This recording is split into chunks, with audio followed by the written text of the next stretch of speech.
আসসালামু আলাইকুম। আজ আমি অত্যন্ত গুরুত্বপূর্ণ একটা বিষয় নিয়ে আলোচনা করব, মেডিসিনের ডেট এক্সপায়ার নিয়ে, যেটা জানা সবারই জরুরি। আমাদের দেশে হয়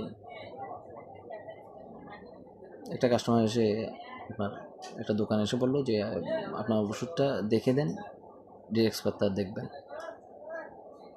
তো এই ক্ষেত্রে হয় কি, কাস্টমার কখনো দেখে না যে ডেট এক্সপায়ার কোথায় থাকে বা ডেট এক্সপায়ার আছে কিনা, কারণ সেই জানেই না। অধিকাংশ মানুষ জানে না যে মেডিসিনের ডেট এক্সপায়ার কোথায় থাকে। আসুন আমরা এখন মেডিসিনের ডেট এক্সপায়ার সম্পর্কে বিস্তারিত জানি। ইনসার্টা কোম্পানির একটা ওষুধের নাম হচ্ছে যে আপনার নোভিসিডেক্সার 500।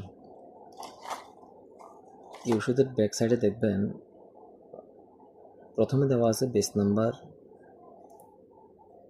তারপর হচ্ছে আপনার ম্যানুফ্যাকচার, তারপর হচ্ছে এক্সপায়ার, উৎপাদন তারিখ, ম্যানুফ্যাকচার, আর এক্সপায়ার হচ্ছে আপনার মেয়াদ উত্তীর্ণ।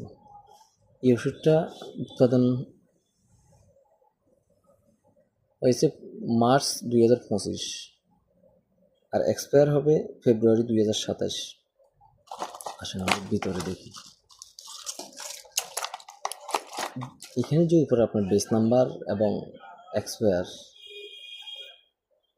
এই দুইটা অবশ্যই আপনার ওষুধের বক্স এবং পাতার মধ্যে দেওয়া থাকে। আপনি 2 নম্বর ওষুধ অথবা নকল ওষুধ চেনার জন্য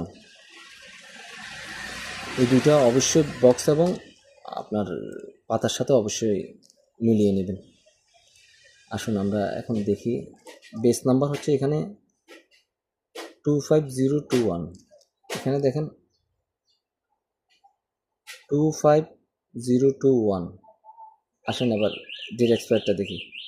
ডেট এক্সপায়ার হচ্ছে ফেব্রুয়ারি 27।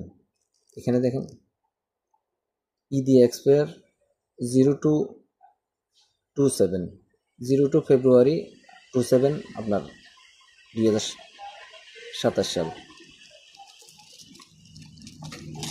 এখন এখানে একটা বিষয়, এই ওষুধটার ক্ষেত্রে দেখেন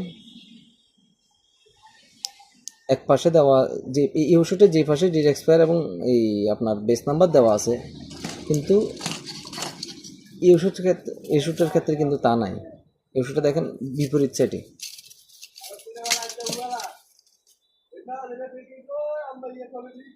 দেখতে পাচ্ছেন আপনারা, এবং এই ওষুধটা দেখেন, এটা